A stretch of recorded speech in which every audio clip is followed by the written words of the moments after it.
15 ऑगस्टला नॉनव्हेज खायला द्यायचं नाही, नॉनव्हेजची दुकानं बंद ठेवायची. म्हणजे मराठी अमराठी वाद झाल्यानंतर आता शाकाहारी विरुद्ध मांसाहारी असा वाद करून फक्त राजकीय पोळी बांधण्याचं काम जर कोण करत असेल तर भाजपचे नेते तिथं करतात. आज धडक मोर्चा आहे, पण आपल्या सर्वांच्या मागण्यांनी मान्य केला नाही तर पुढच्या वेळेस चाबूक मोर्चा काढायचा. चाबूक मोर्चा.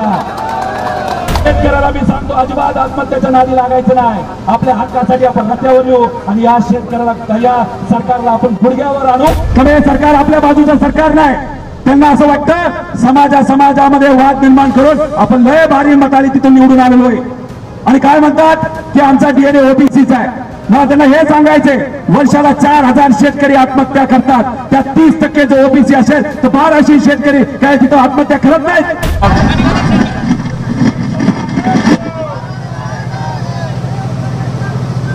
आज शेतकऱ्यांच्या हितासाठी मोर्चा काढण्यात आला.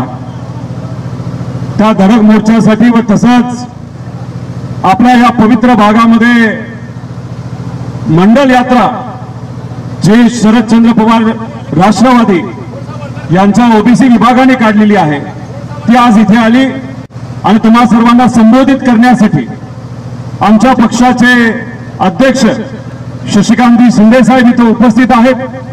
राज राजापूरकर ज्यांनी आत्ताच आपल्या सर्वांना मार्गदर्शन केलं, चरणभाऊ वाघमारे असतील, सुनीलभाऊ भुसारा असतील, गुड्डू बोपचे असतील, अतुल बांदोले असतील, इतरही सर्व पदाधिकारी कार्यकर्ते या ठिकाणी उपस्थित आहेत.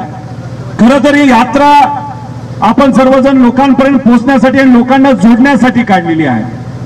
भाजपचं जे सरकार आहे, भाजपचे नेते हे समाजामध्ये वाद निर्माण करून कधी मुस्लिम विरुद्ध हिंदू, कधी ओबीसी विरुद्ध मराठा, आता मुंबईच्या इलेक्शन मध्ये मराठी विरुद्ध अमराठी अशा पद्धतीचा वाद निर्माण करतात.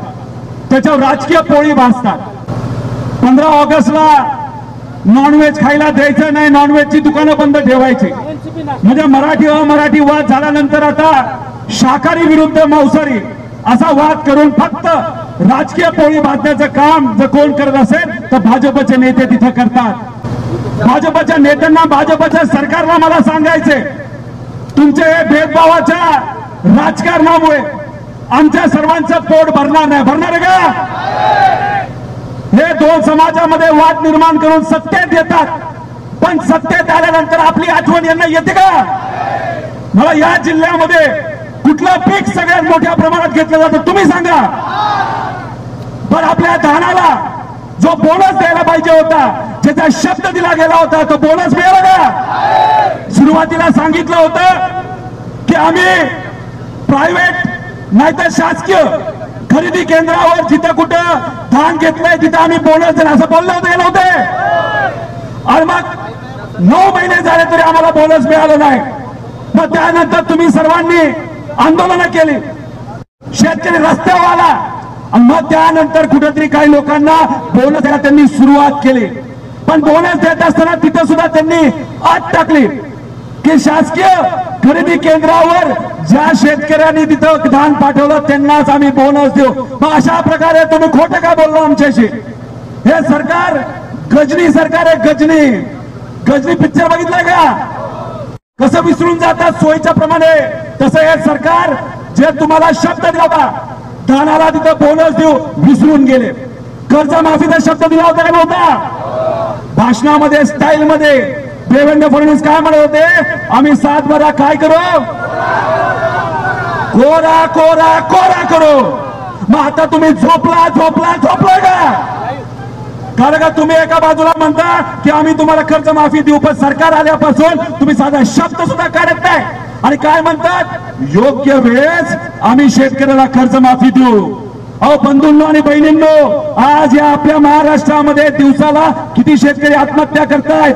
8 ते 10 शेतकरी आत्महत्या करतायत. म्हणजे वर्षाला किती झाले? 3,500 ते 4,000. जर 4 वर्ष म्हणजे पुढच्या इलेक्शन पर्यंत हे जर कर्जमाफी करायला थांबले तर किती शेतकरी तिथे आत्महत्या करतील? 14,000 पर्यंत शेतकरी आत्महत्या करतील. मग या 14,000 शेतकऱ्यांनी आत्महत्या केल्यानंतर त्या आत्महत्येला कोण जबाबदार असणार आहे? कोण जबाबदार असणार आहे?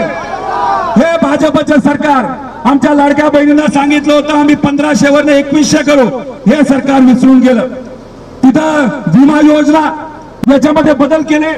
आज जो अवकाळी पाऊस मे महिन्यामध्ये आपल्या सर्वांना आला, मला तुम्ही सांगा अवकाळी पावसामध्ये आपल्या सगळ्यांचं नुकसान झालं, सरकारकडनं मदत आली का? मागच्यांना विचारतो आली का मदत? मग का बदल तुम्ही केले? का आमच्या शेतकऱ्याला तुम्हाला मदत करायची नाही? त्याच्याच बरोबर तुम्ही जे काय विम्यामध्ये निकष बदलले, जो अतिवृष्टी या भागामध्ये या जिल्ह्यामध्ये या तालुक्यामध्ये होते पूर्वी याच्यासाठी आपल्याला मोबदला मिळत होता, पण या सरकारने विमा कंपनीशी हात मिळवणी करून निकष बदलले. आणि आता जो अवकाळी पाऊस नाही तर अतिवृष्टी असेल नाही तर गारपीट असेल जी या भागामध्ये मोठ्या प्रमाणात झाली, त्याच्यामध्ये आमच्या शेतकऱ्याचं आता जे नुकसान झाले त्याला तुम्हाला 1 रुपया सुद्धा मिळणार नाही, अशा पद्धतीचा कायदा या सरकारने दुर्दैवाने त्या ठिकाणी केलेला आहे. तर हे सरकार आपल्या बाजूचं सरकार नाही. त्यांना असं वाटतं समाजामध्ये वाद निर्माण करून आपण लय भारी मताने तिथून निवडून आलेलो आहे. आणि काय म्हणतात की आमचा डीएनए ओबीसीचा आहे. मला त्यांना हे सांगायचे, वर्षाला 4,000 शेतकरी आत्महत्या करतात, त्यात 30% जो ओबीसी असेल तर 1200 शेतकरी काय तिथं आत्महत्या. आज जो आमचा धान उत्पादक शेतकरी आहे, ज्याच्यामुळे या जिल्ह्यामध्ये फक्त 2,000 कोटी रुपयाचं आमच्या शेतकऱ्याचं नुकसान झालंय, त्याच्यामध्ये बहुजन समाज नाही. अहो तुम्ही बहुजन समाजाच्या आमच्या या शेतकरी कष्टकरी युवा आणि विद्यार्थी महिलांचा जर विचार तिथे करत नसताल तर तुम्हाला सत्तेत राहण्याचा अधिकार नाही. त्यामुळे आज हा धडक मोर्चा आज जो आपण सर्वांनी काढलाय, हा मोर्चा काढत असताना आम्हाला आनंद होत नाही. त्याचं मुख्य कारण आमचा शेतकरी आज अडचणीत आहे, आम्हाला दुःख होतंय. आणि आज एवढ्या मोठ्या पावसामध्ये सुद्धा इथे एवढ्या मोठ्या संख्येने लोक का आले? काय सामान्य लोक आज अडचणीत आहे. स्वतःच्या हक्कासाठी आज आम्हाला लढावं लागतंय. मग कोण मुख्यमंत्री आणि मुख्यमंत्री कोणाला मुख्यमंत्री करायला निघालेत? आम्हाला काय घेणं देणं नाही. आम्हाला काय घेणं देणं? आमचा शेतकरी जगला पाहिजे, आमच्या शेतकऱ्याचा पोरगा जगला पाहिजे, आमच्या शेतकऱ्याची मुलगी तिथे जगली पाहिजे. आता इथं 2 लोक आहेत, त्याचं नाव काय ते भाईजी आणि दिवाणजी असं आहेत का नाही? काय केलं त्या लोकांनी? काय केलं पाठपुरा आपल्या सर्वांसाठी? आज जे तुम्ही सर्वजण अडचणीत आहेत त्यासाठी तुम्ही प्रधानमंत्री साहेबांना भेटला का? दिल्ली जाऊन वाटाघाटी करता, तुमच्या अडचणी तुम्ही सोडवता, पण आमच्या या भागातल्या शेतकऱ्याच्या अडचणी तुम्ही सोडवल्या का? भेटला का तिथं त्या प्रधानमंत्री साहेबांना? आमच्या या जिल्ह्याच्या शेतकऱ्याला अडचणी आहेत तेवढा मात्र तुम्ही सोडा. अहो तुम्ही मुख्यमंत्र्याला भेटता, राजकीय वाटाघाटी करता, पण आमच्या या शेतकरी कष्टकरी या जिल्ह्यासाठी तुम्ही कधी त्या ठिकाणी प्रयत्न केलात का? अहो आमच्या युवा सातत्याने काय बोलतात की अनेक वर्षांपूर्वी BHEL येणार होती, BHEL येणार होती का नव्हते? मग त्यासाठी तुम्ही पाठपुरावा केला का? त्याची जमीन तुम्ही घेऊन ठेवली, पण आमच्या युवांना तुम्ही हाताला काम दिलं नाही. त्याच्याच बरोबर आपण जर बघितलं तर त्या ठिकाणी हैदराबाद पॉवर कंपनीने पण जमीन घेतली, पण तिथे सुद्धा कंपनी आली नाही. म्हणजे कुठं फक्त गाजर दाखवलं जातं, कुठेही त्या ठिकाणी आम्हाला न्याय दिला जात नाही. मी तुम्हाला सर्वांना विचारतो, आज धडक मोर्चा आहे, पण आपल्या सर्वांच्या मागण्यांनी मान्य केला नाही तर पुढच्या वेळेस चाबूक मोर्चा काढायचा, चाबूक मोर्चा. आणि कृपा करून शेतकऱ्याला मी सांगतो, अजिबात आत्महत्याच्या नादी लागायचं नाही. आपल्या हक्कासाठी आपण रस्त्यावर येऊ आणि या शेतकऱ्याला या सरकारला आपण गुडघ्यावर आणू आणि शेतकऱ्याचं म्हणणं त्या ठिकाणी ऐकून दाखवू. तुम्हाला माहिती आहे आदरणीय पवार साहेबांनी 70,000 कोटीची कर्जमाफी केली होती. महाविकास आघाडी सरकारच्या काळामध्ये जो अनेक अडचणी होता, आपल्याकडे पैसा नव्हता, त्यावेळेस आपण काय केलं? शेतकऱ्याची कर्जमाफी केली. अहो शेतकऱ्याला मदत करण्यासाठी काय लागतं? वाघाचं जिगर लागतं, वाघाचं जिगर. जे आदरणीय पवार साहेब आणि या सर्व महाविकास आघाडीच्या नेत्यांकडे त्या ठिकाणी आहे. पण या सरकारमध्ये कुणी वाघ बसला नाही. विदर्भ भागामध्ये वाघ असतात असं म्हणतात, पण अहो हे सरकार लबाड लांडग्याचं सरकार आहे आणि त्यांना तुम्हाला मदत करण्याची कुठे त्या ठिकाणी जिगार नाही.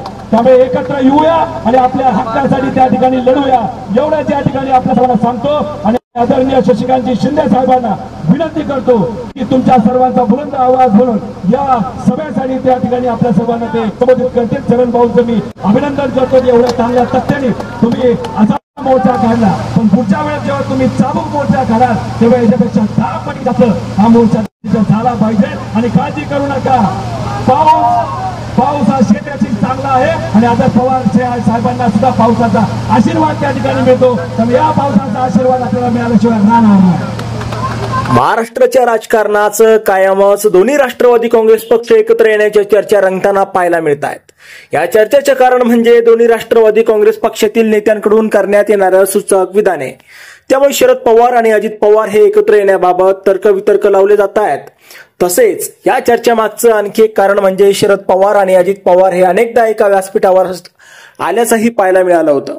एवढंच नाही तर दोघांमध्ये अनेकदा संवादही झाल्याचं पाहायला मिळालेलं आहे. त्यामुळे दोन्ही राष्ट्रवादी काँग्रेस पक्ष एकत्र येण्यासंदर्भात काही नेत्यांकडून दावे प्रतिदावे केले जात आहेत. दरम्यान आता राष्ट्रवादी काँग्रेस पक्षाचे नेते तथा आमदार रोहित पवार यांनी दोन्ही राष्ट्रवादी एकत्र येण्याच्या संदर्भात मोठं भाष्य केलं आहे. अजित पवार यांनी भाजपाची साथ सोडली तर आम्ही एकत्र येण्याचा विचार करू असं रोहित पवार यांनी वृत्तवाहिनीशी बोलताना म्हटलंय. त्यांच्या या विधानानंतर राजकीय वर्तुळात पुन्हा एकदा चर्चांना उधाण आलंय. भविष्यात दोन्ही राष्ट्रवादी एकत्र येतील का किंवा दोन्ही राष्ट्रवादी पक्षांनी एकत्र यावं का, काय वाटतंय असा प्रश्न विचारण्यात आला असता रोहित पवार यांनी म्हटलंय की मी तुम्हाला सध्या एकच सांगतो की आम्ही भाजपच्या विरोधात आहोत, भाजपच्या विचारसरणीच्या विरोधात आहोत. त्यामुळे उद्या भविष्यात अजित पवार यांनी भाजपाची साथ सोडली आणि अजित पवार शरद पवार यांच्याबरोबर पुरोगामी विचाराबाबत राहण्याचा विचार केला तर त्यावेळेस आम्ही विचार करू. मात्र ते जर भाजप बरोबर असतील तर आम्ही एकत्र येऊ शकत नाहीत. पण त्यांनी भाजपाला सोडलं तर आम्ही आमच्या सर्व पदाधिकाऱ्यांना विश्वासात घेऊन आपण काय करायचं हा निर्णय घेतला जाईल असं मोठं विधान रोहित पवार यांनी केलंय. दरम्यान रोहित पवार यांनी अजित पवार यांच्याबाबत मोठं विधान केल्यामुळे दोन्ही राष्ट्रवादी एकत्र येण्याच्या चर्चांना पुन्हा एकदा जोर धरलाय. मात्र अजित पवार यांनी भाजपाची साथ सोडली तर आम्ही एकत्र येण्याचा विचार करू असं म्हणत रोहित पवार यांनी अजित पवार यांना एक प्रकारे भाजपाची साथ सोडण्याची आटच ठेवली आहे. आता यावर तुम्हाला काय वाटतं, तुमचं मत कमेंट बॉक्समध्ये लिहायला अजिबात विसरू नका. व्हिडिओ आवडला असेल तर जास्तीत जास्त शेअर करा आणि आतापर्यंत मराठी जनता आपण आपल्या या चॅनलला सबस्क्राईब जर केलेलं नसेल तर चॅनलला सबस्क्राईब करा.